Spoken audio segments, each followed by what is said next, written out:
भगवान श्री राम सीता जी की खोज में निकले थे, क्योंकि सीता जी को रावण हर कर ले गया था। और भगवान श्री राम ने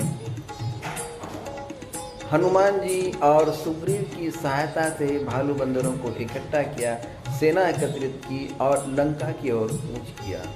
जब लंका की ओर कूच किया तो वो उनके सामने एक विकट समस्या आई कि समुद्र को पार करना है और समुद्र पार करके ही लंका जाया जा सकता है। और भगवान राम अपनी सेना सहित रामेश्वरम में पहुँचे और देखा कि यहाँ से लंका नज़दीक है और हम आसानी से लंका जा सकते हैं।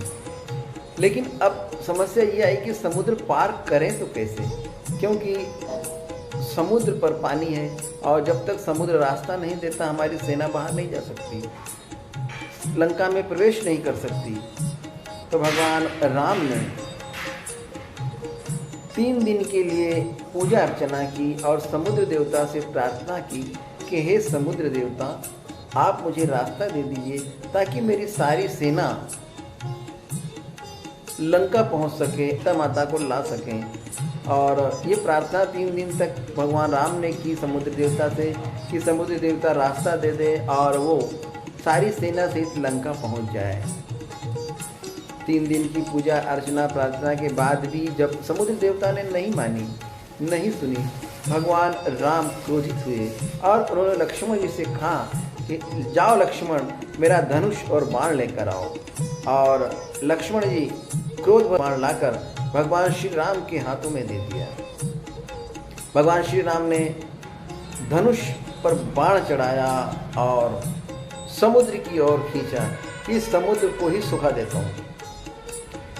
समुद्र की तरफ जब धनुष बाण किया और समुद्र को सुखाने की ठानी, तभी समुद्र देवता त्राहिमाम त्राहिमाम त्राहिमाम त्राहिमाम करते हुए प्रकट हुए और भगवान श्री राम के शीश चरणों में आकर खड़े हो गए और प्रार्थना करने लगे, हे करुणा निधान, हे दया निधान, हे मर्यादा पुरुषोत्तम श्री राम, आप करुणा के सागर हो, मेरी प्रार्थना स्वीकार करो, मुझे क्षमा करो, मुझे क्षमा करो।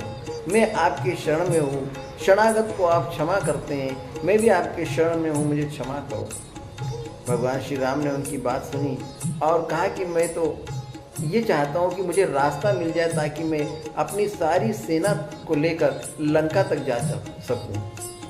तब समुद्र देवता ने कहा कि हे प्रभु, आपकी जो सेना है उसमें नल और नील नाम के 2 अद्भुत पराक्रमी और चमत्कारिक वानर हैं, जिनके हाथ लगने से पत्थर भी पानी पर तैरते हैं।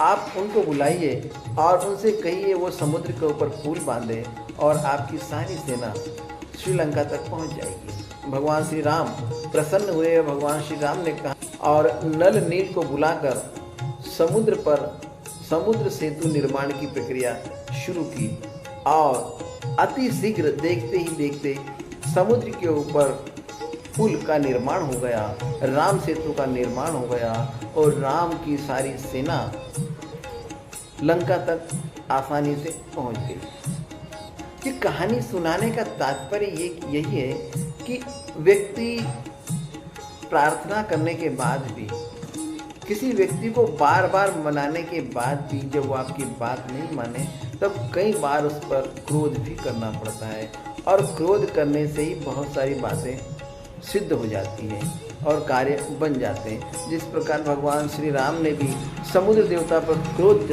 बताया और जैसे ही उन्होंने क्रोध किया तो उनका कार्य सार्थक हो गया। एकदम से क्रोध न करें। परिवार में अपने घर वालों पे, परिवार में जितने भी लोग हमारे साथ रह रहे हैं, आप हम अगर किसी को कुछ कहते हैं तो पहले उसे आसानी से कहें, उनको समझाएं और जब वो उस बात को नहीं माने तब आप क्रोध कर सकते हैं।